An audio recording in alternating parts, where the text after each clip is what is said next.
All right, so what we're going to do today is start up a lecture with a little bit of warm-up. So what I want you guys to do is to help me draw the Lewis dot structures for these. So that's Al, aluminum, and then 4 hydrogens. And then in this case, I'm not giving you the charge. I want you to try to determine what the charge might be for that aluminum atom and then check with your neighbor. So that's problem 1. The next one is Cn. It's the cyanide ion. And then again, determine the charge. And then last but not least, we'll do BNH6. And again, if there are any charges on it, determine where the charges are on that one, and then try to check with your neighbor and see if you guys are coming up with the same answers. So we'll do this as a brief warm-up activity.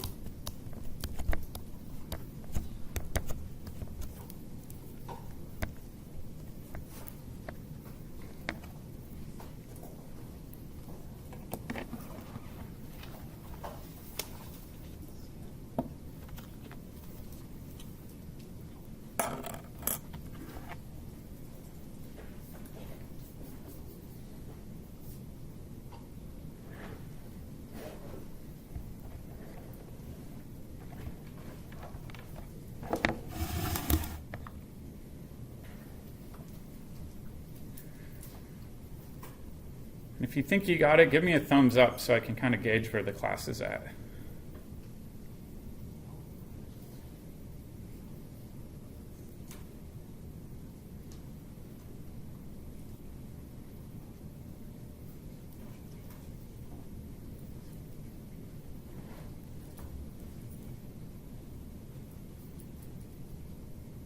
You have a question?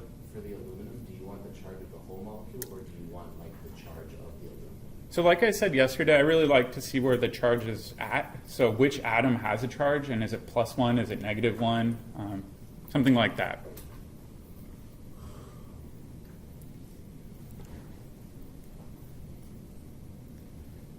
So a good strategy is kind of follow what we did yesterday, where you piece it together and then add or pull away electrons as needed.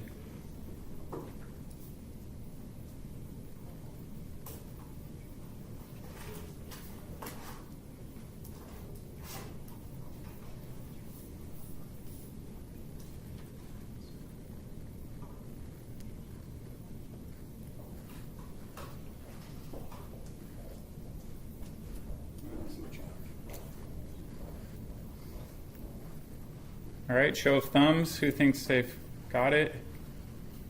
You can do some sideways if you're not super confident, and then thumbs down if you're like, I have no idea if I'm right.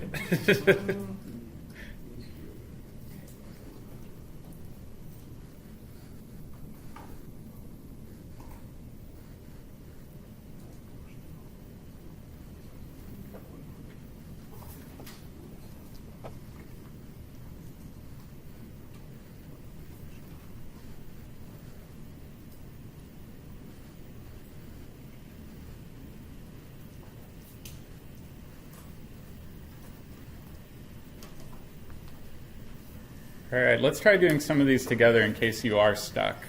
So let's start with AlH4. So aluminum, how many valence electrons does aluminum have? 3. So I'll just go 1, 2, 3, like that. We've got 4 hydrogens. How many valence electrons for hydrogen? 1. So I'll do 1 of these up here, 1 over here, 1 over here, and then 1 over here. Okay, so we can go ahead and try to pair these up. We know electrons like to be paired, so that can form a covalent bond. This can form a covalent bond. This can form a covalent bond. What about this one? It needs another electron in order to have a full paired set, right? So what I'm going to do is I'm just going to take an electron from out of nowhere, essentially, and I'm going to just put it right there, and now we can form a new covalent bond. All right, so when we redraw this, we can make it look a little nicer, and we can say, all right, we have aluminum with 4 covalent bonds to hydrogen. And what charge must that aluminum have? -1. We gave it an electron in order to have that bonding pair. So I'm just going to do the negative charge right there next to that aluminum. All right, does that make sense? All right, now let's do the cyanide. All right, we've got carbon, which has 4 electrons. So this is going to be a little bit weird. I'm going to go 1, 2, 3, 4. And then nitrogen over here has how many? 5. So 1, 2, 3, 4, 5. Okay, we want to try to pair these up to the best of our ability. So I'm going to go like this. We can pair that one, pair that one. You can even pair that one. So looks pretty good. Nitrogen's got an octet, but that carbon doesn't. It's got 7, and it's got an unpaired electron. So what should we do? Give it 1 electron, right? So I'm going to take an electron, toss it onto that carbon. Now if we go ahead and we redraw it, we've got this triple bond now between carbon and nitrogen. That nitrogen has a lone pair off of it. The carbon now has a lone pair. And where's the negative charge? Is it on the carbon or nitrogen? The carbon. So I'm just going to put a negative charge here. This is the cyanide anion. If you've ever watched those old spy movies, you might have seen them maybe bite down on a capsule in the back of their mouth. That's cyanide. Cyanide is usually very, very poisonous. It's also found in fruit nuts, which is why you shouldn't feed horses lots of apples. They can actually get cyanide poisoning from the apple seeds. All right, so weird trivia. We'll do BNH6, so we'll do boron and nitrogen in the middle, and then we'll tack on our hydrogens. All right, boron has how many valence electrons? 3. All right, so I'll go 1, 2, 3. Nitrogen, we said, has 5. All right, so now we're in kind of a weird boat. We've got 3 hydrogens, or 6 hydrogens, but let's try to kind of evenly distribute them around the molecule, and then we'll figure out what the heck's going on here. And we know hydrogen has 1 valence electron, so I'll put 1 dot next to each of these hydrogens.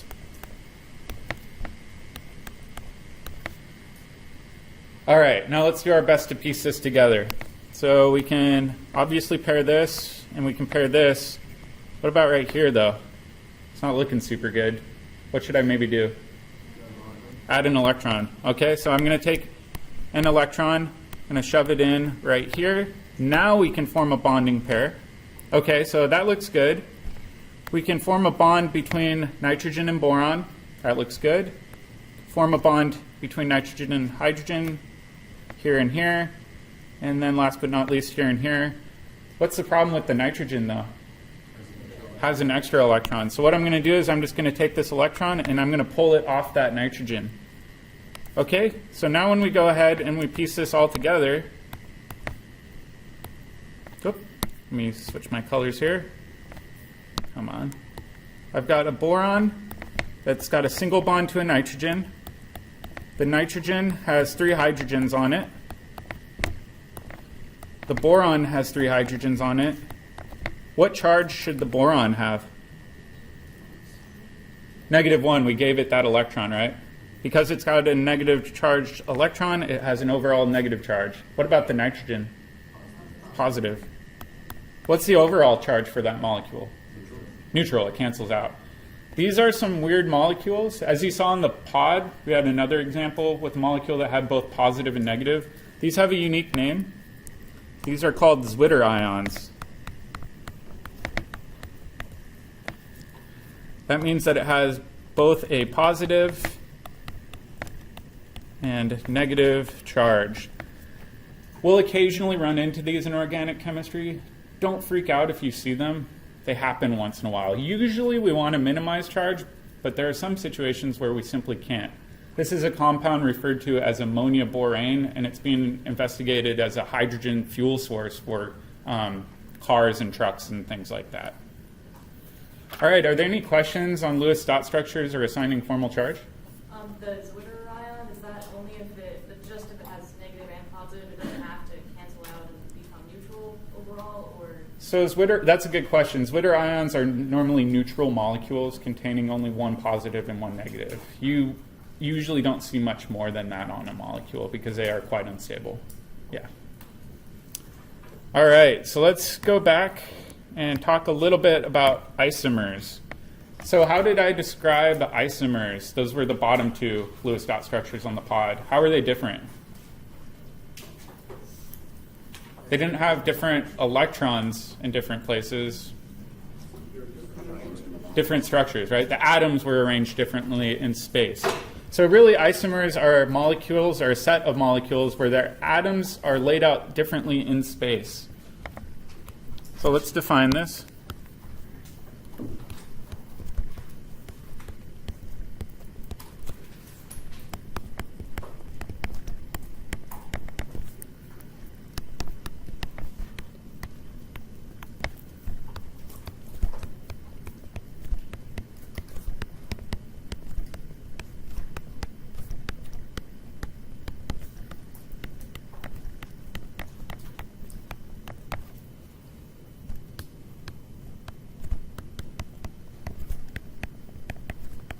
So they've got the same molecular formula, but a different spatial layout. There's a couple different types of isomers. For right now, we're only going to be talking about one set of isomers, and these are called constitutional isomers.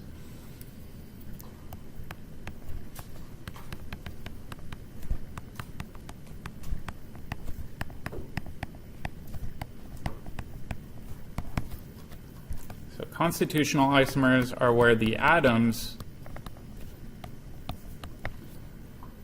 are arranged in different manners,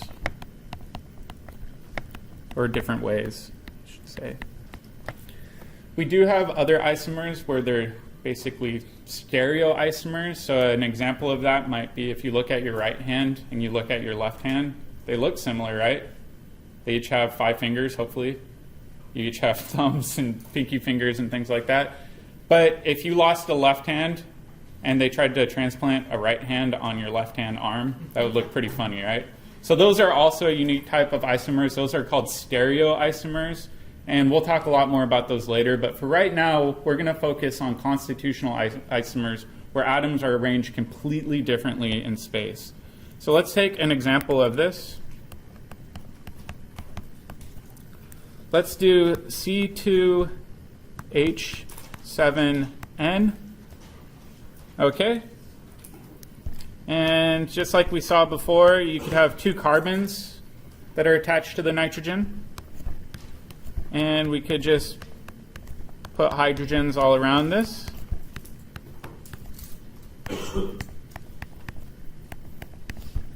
Should there be any charges on this? What do you guys think? No. Nope. Everything looks good to me. So this is ethylamine. Just like we saw before in ethanol, you see that eth prefix anytime you have a 2-carbon chain. So this is an ethylamine because we've got that amino group coming off the end, that nitrogen. All right, this would be different than if you had a nitrogen in the center with 2 carbons on the side. And in this case, you'd have 3 hydrogens off of each of the carbons.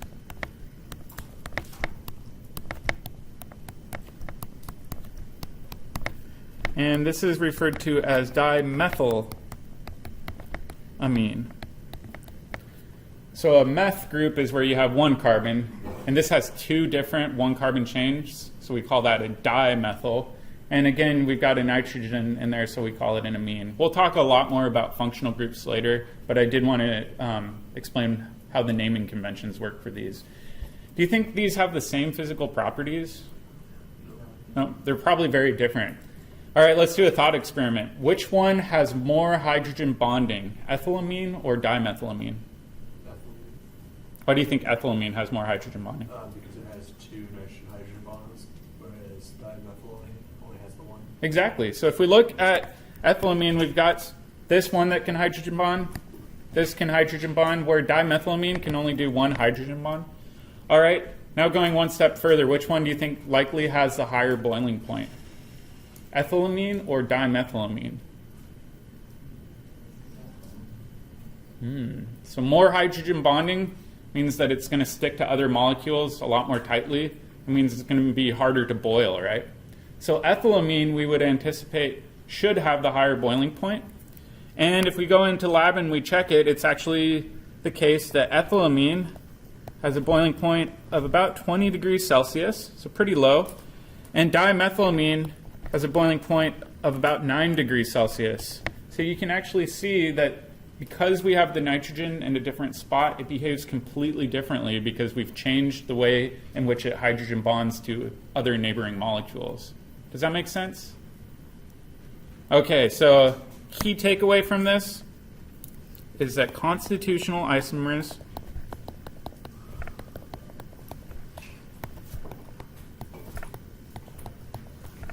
have very different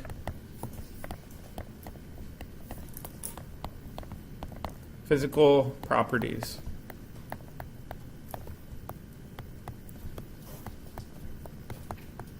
That is one reason why I hate using molecular formulas to represent things. It's always better to draw it out if you can. All right, so let's go on and talk about where Lewis dot structures kind of tell a half story. And I'll show you guys an example of this.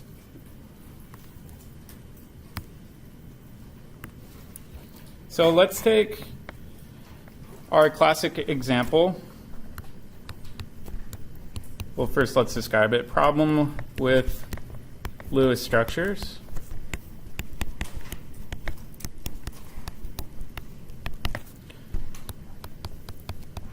Let's do CH4. Does anybody know what CH4 is? Methane. It's the stuff found in natural gas, right? All right, so let's draw the Lewis dot structure for it real quick. We know we've got carbon. How many valence electrons? 4. We've got 4 hydrogens. Each of those have 1 valence electron, so I'll put those on equal sides all around it. Oh, that looks nice and easy, so we'll just link these together like that, that, and that. Are there any charges? No, we didn't add or remove any electrons, right? So this is a neutral molecule. If we look at this, to me it looks like these are about 90 degrees apart from one another, right? 90-degree angle. Is that true? No. Why not? It's tetrahedral. Because it's tetrahedral, right? You guys remember VSEPR theory? VSEPR theory says these hydrogens want to be as far apart from one another as possible, right? And this 90-degree angle is assuming that methane is two-dimensional, that it lays flat on the page. In reality, methane forms that tetrahedral shape where one hydrogen sticks up, one kind of sticks out this way, one kind of pokes out at you. So I'm going to draw that with a wedge bond to show that it's kind of sticking out of the page. And then the other one is pointing into the page, so I'll do that with a dash bond. So dashes mean going into the page, wedges mean coming out. So if you imagine this, the 3 lower hydrogens are almost like bar stool legs, and then the upper hydrogen's sitting on that bar stool. So it is 3-dimensional. What is the true angle between these hydrogens? 109.5 degrees. Yeah, 109.5 degrees. So really, Lewis dot structures aren't that good because they're usually represented as 2-dimensional drawings. We prefer to draw them using 3-dimensional drawings in organic chemistry. So this is not correct. And this is correct.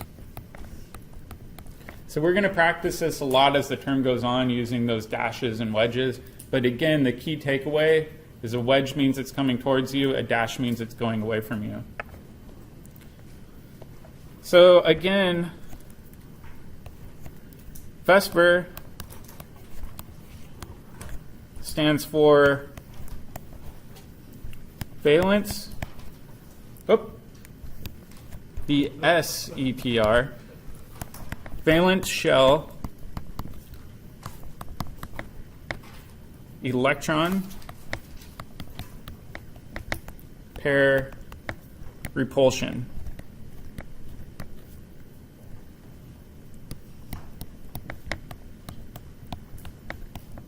Theory. And essentially all this means is that electrons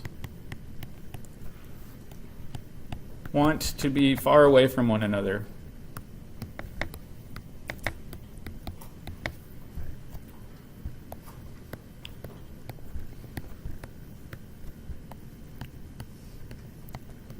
And when I say electrons, I really mean bonding pair electrons or lone pair electrons. So we're talking about pairs here because they do like to be paired, but those pairs don't want to be close to one another. All right, so that's the takeaway for VSEPR theory. Most of you have seen this probably a few times in your organic or your other chemistry classes. But I really like this handout that I gave you, the green one. I know the yellow is kind of hard to see on the screen. But I did kind of want to describe a couple key features for this sheet. First thing is steric number.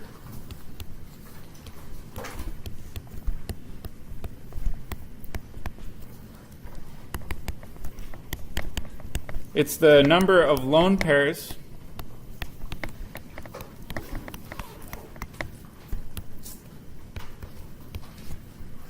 plus the number of bonded atoms.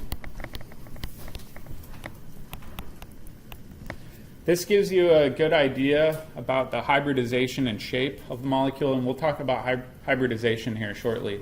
But if you look over here, all of these numbers right here basically are steric numbers. So you've got a steric number of 2, 3, 4, and 5 as you go down that sheet. Does everybody see that? That becomes really important as we go along. So let's take a look at the sheet. If we've got 2 bonded atoms, that's a linear shape. That's always going to be 180 degrees, right? That makes sense. 180 degrees is as far apart as those can get from one another. When you have 3 bonded atoms, what's that shape? So this one right here, trigonal planar. It's tough to see on the screen, I apologize. If you've got 2 bonded atoms and 1 lone pair, that's usually referred to as bent or angular. And these sorts of situations, we just say that's about 120 degrees. Spatially, those are as far apart from one another as possible. When we get down to a steric number of 4, we're now increasing the number of options. So the first one is tetrahedral, which we covered with methane. We said that's 109.5. You also have some examples where you have 3 bonded atoms and 1 lone pair. That's trigonal pyramidal. Again, it's about 109.5. People will say, do you expect us to know that it's exactly 107? No. I want you to be close to 109.5. The reality is there's a little bit of wiggle room for these, and there's a lot of things that can contort them a little bit. And then last but not least, we've got 2 bonded atoms and 2 lone pairs. Again, this is in the tetrahedral electronic geometry subgroup. However, it's got the overall geometry of bent. So when I ask about geometries, I'm referring to the shape of the molecule, not the overall electronic geometry. So I would refer to that one as bent, not tetrahedral. The good news is organic chemists don't really deal with these guys. So you can just cross those off and say, I'll deal with those if I take inorganic chemistry. It's kind of a relief. Does that make sense? All right. So now what we get to do is we get to talk about this in a little bit more detail. And before we do that, I did want to label some things. So up here, for a steric number of 2, we're going to call this our sp group. So if you have a central atom with 2 bonded atoms on either side, that central atom is described as an sp atom. So I'm just going to refer to that central atom only right now. All right, if we have a steric number of 3, this is sp2. And again, this is only referring to that central atom right there, not the outer atoms. And then on the very bottom, we've got sp3. And again, we're only referring to the internal atom there, not the outer atoms. So when I'm calling these central atoms sp3, sp2, or sp, what I'm really talking about is the orbitals around that atom, right? How many of you guys remember orbitals? All right, that's good. So let's go back and review orbitals a little bit. And there's some really simple things I want you to remember. So electrons like to occupy orbital levels going from lowest orbital level to highest energy orbital level. So electrons fill lowest to highest energy orbitals.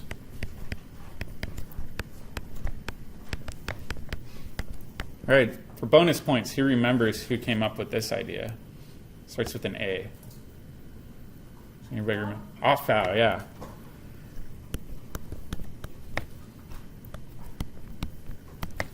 All right, and this goes back to the idea of quantum theory, right? So electrons have to occupy a step on that energy level scale. You can't be halfway up a step. So the orbitals are those steps that those electrons have to be on. All right, so there are two main orbitals that we deal with. They're the s and the p orbitals, but let's review how they're filled. So the way I do this is I start out with 1s, then I go 2s, 3s, 4s, and then 5s, and then 2p, 3p, 4p, 5p. Do you guys remember this? Some of you? Oop. I'm not sure how the other instructors teach this, but this is how I normally teach it. So I kind of make this table like this, and then when I go to determine how they fill, I do diagonal arrows through them.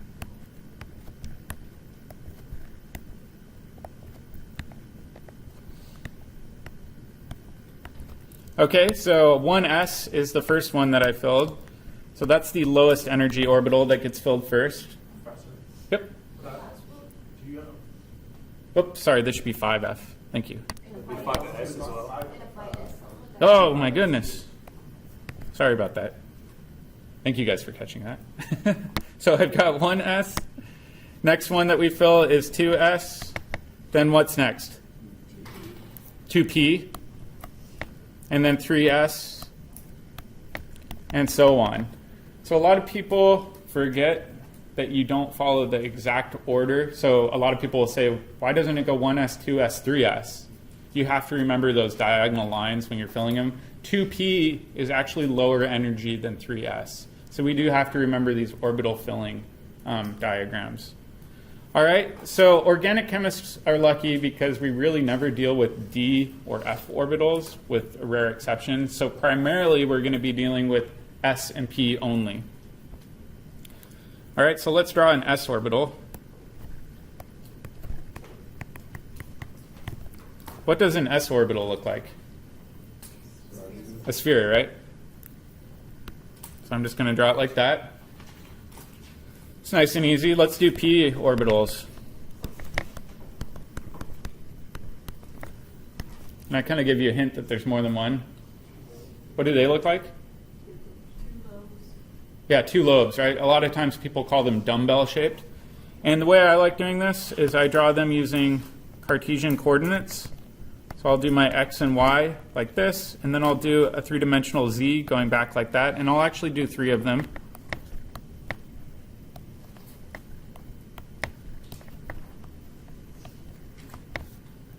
And we'll squeeze in this one over here.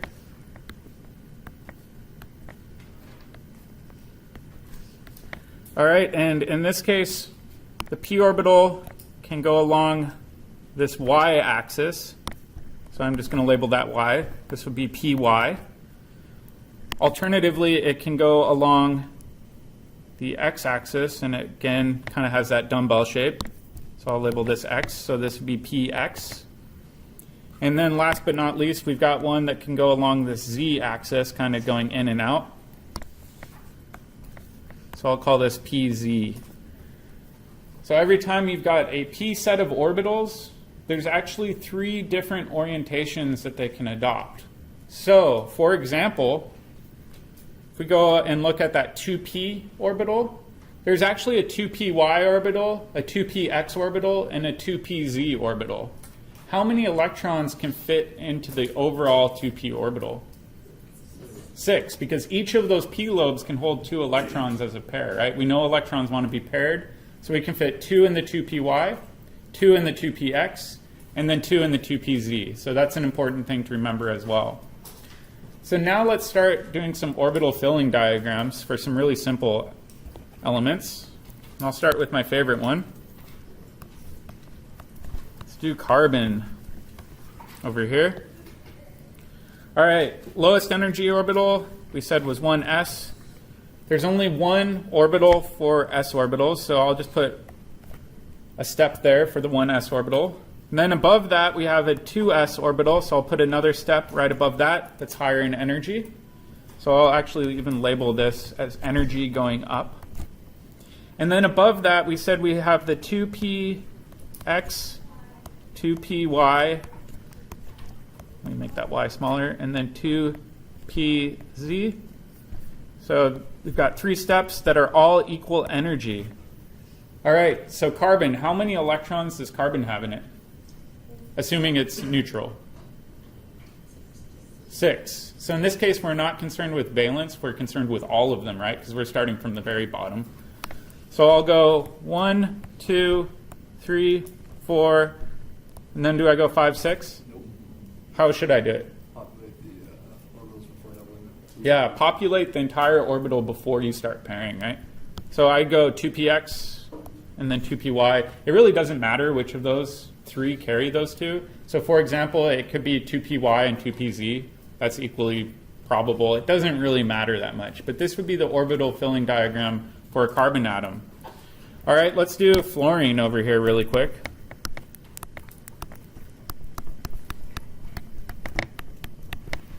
So fluorine's another common organic one. I'm actually not even going to bother labeling these orbitals because they're on the same axis there. So how many electrons are there in fluorine? 9. Okay, so I'll go 1, 2, 3, 4, 5, 6, 7, and now what? Pairing. All right, 8. Is that right? No. What should I do? Downspin. Downspin. So we want to pair them spin up and spin down. So now we've got 2, 4, 6, 7, 8. We need one more, so I'll do that as 9. So each of these orbitals should have an electron that's spin up paired with an electron that's spin down if you've got enough electrons to pair. But remember to try to fill that entire orbital first. Does that make sense? I know we're going through this kind of quick. All right.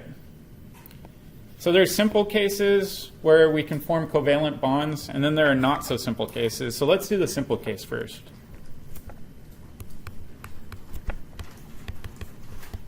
So in simple cases, unpaired electrons in these molecular orbitals, I'll abbreviate molecular orbital MO, will pair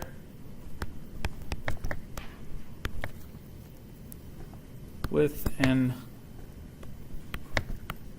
unpaired electron from another atom. This is a really nice simple case. So let's do the easiest one. Most abundant molecule in the universe. What is that? Hydrogen. All right. So we'll do hydrogen. Hydrogen gas is H2. All right, this is completely off on a tangent. How many of you guys knew that the interior of Jupiter is actually solid hydrogen? I had no idea. That's weird to think about. So chemists last year were actually able to compress hydrogen gas until they believe it turned into a solid. That had never been done before. It's got really weird magnetic properties, but Jupiter, because it's got such a large amount of mass, has an insane amount of gravity and actually has solid hydrogen in the center. So completely random. I thought it was kind of cool. So let's do hydrogen. Hydrogen has how many electrons total? Just one, right? So it's got one electron in that one s orbital. So this is nice and easy. So I'm going to say, all right, this hydrogen over here, I'm just going to draw it with one electron like that. We know it's got a 1s orbital where there's one electron occupying it. And then this other hydrogen I'll put over here. It also has one electron. In order for these to form a covalent bond, should that electron on the rightmost hydrogen be spin up or spin down? Spin down. Okay, so I'll put that in here like this. All right, when we form a covalent bond, what actually happens is these s orbitals will combine, and you'll get what's referred to as a bonding molecular orbital. So I'll say, all right, down here, these two hydrogens now form a sphere, and this is referred to as our bonding molecular orbital. These two electrons are happy going into that bonding molecular orbital because they actually drop down in energy, so they're pretty happy there. Additionally, you have to have an opposite that is higher in energy, and this is referred to as your anti-bonding molecular orbital.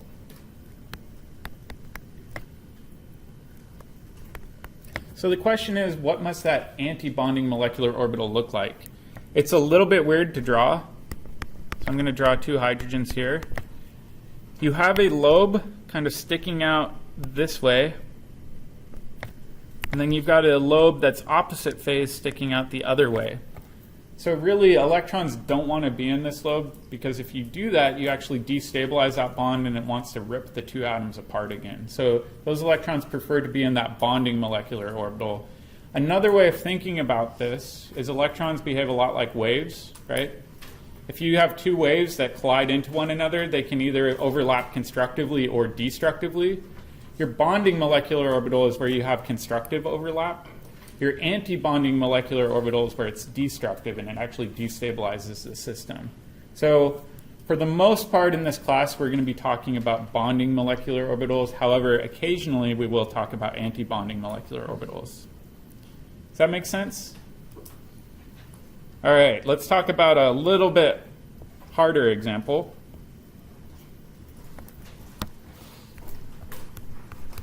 So in many cases,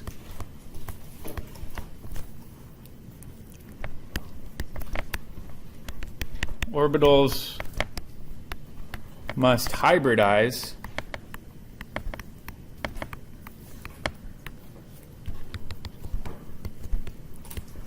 in order to allow for electron pairing, or in order to allow electron pairing.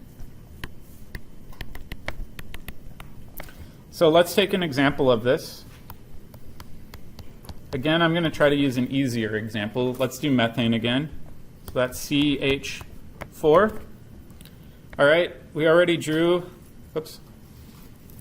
the energy diagram for the orbital filling, but let's just briefly redraw that. We said 1s down here, 2s down here, and then we had our 2p's over here, and we said there must be 6 total. So this is carbon that is unhybridized. So I'm going to label that up here.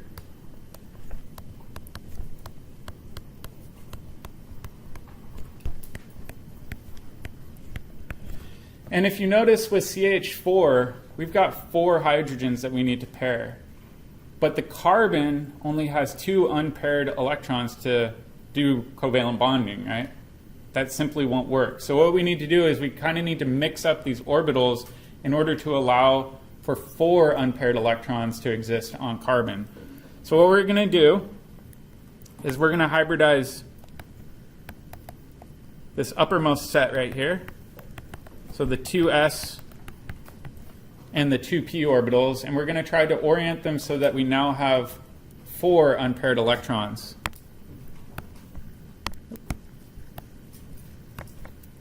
Okay, so again, we're going to fill this. The 1s orbital is going to remain put. And now in this case, we're combining an s orbital with 3 p orbitals. So what would be a logical way of naming this? sp3, right? I kind of gave you the preview of that on the sheet. So anytime you combine an s with 3 p orbitals, it's sp3. What if we take an s orbital and only combine it with 2 p's? sp2. So in this case, we need to actually form an sp3 orbital. So when we do this, the orbitals that are formed are going to be a little bit higher energy than the 2s orbital, but a little bit lower energy than the 2p. So it's going to be kind of in the middle there. So I'll do my best to put that in there. And we're merging 4 total orbitals, so we should have 4 total orbitals for the sp3. Okay, so now again we need to fill these with 6 total electrons. So we'll say, all right, got 1, 2, 3, 4, 5, 6. So this is sp3 hybridized carbon. Which is good because now when we look at this, these can bond to 4 hydrogens. Does that make sense? It's a lot better to hybridize them. That way we can get our 4 hydrogens on there. Okay, so now the question is, what the heck do sp3 orbitals look like? So I'm going to do my best artistic representation of this. Please don't laugh at me.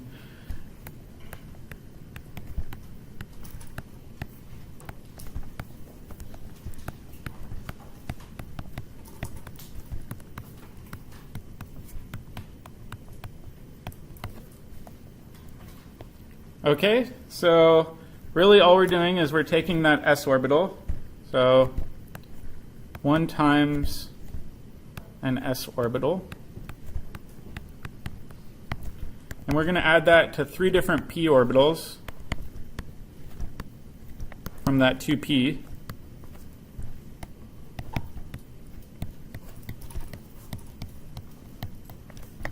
And when you mush these all together, you get 4 orbitals out that almost look like a funny looking balloon. Oh, let's do this again. Where you've got a little knob on one side but a big lobe on the other side. So this is our sp3 hybrid.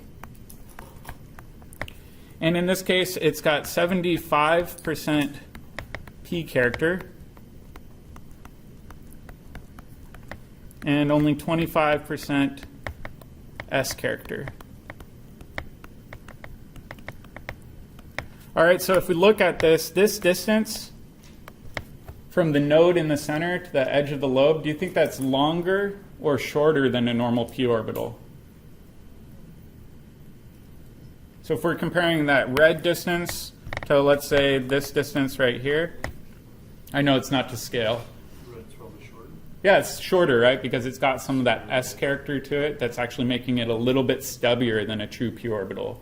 So those sp3 lobes are a little bit shorter, but it's important to know the overall shape as well. So now let's do our best representation of methane using sp3 orbitals and VSEPR theory together. So again, I'm going to use the Cartesian coordinate.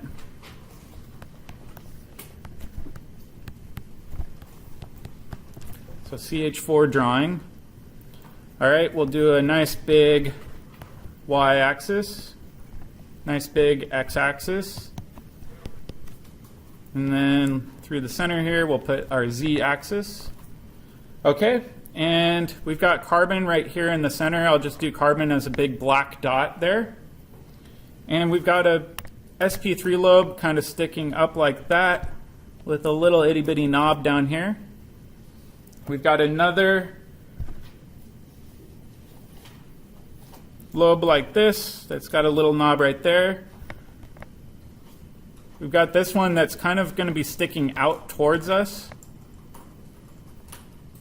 So I'm going to make this nice and thick. And then we've got another one kind of sticking back into the page like that with a little knob right there.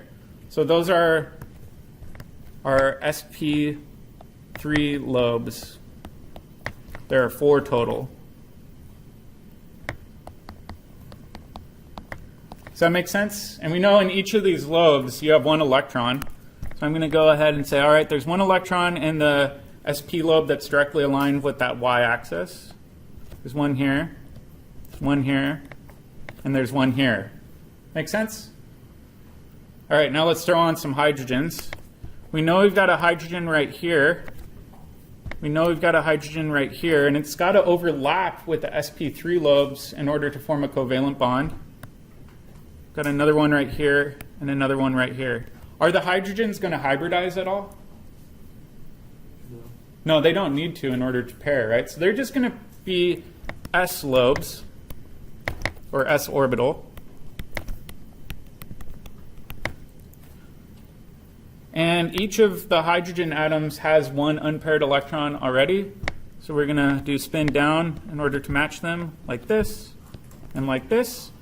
And then last but not least, before we go, what do we call this head-on overlap that occurs between two orbitals. It's not a pi overlap, sigma overlap. So this is sigma overlap, also known as a sigma bond. Covalent bonds always have to have at least one sigma bond in them, and then tomorrow we'll actually start talking about pi bonds where that's the side-on overlap. So we're going to hold off here today. What I want you to think about on your pod is that second example, borane. Try to determine how it would hybridize. And maybe there might be an orbital left over too, hint, hint.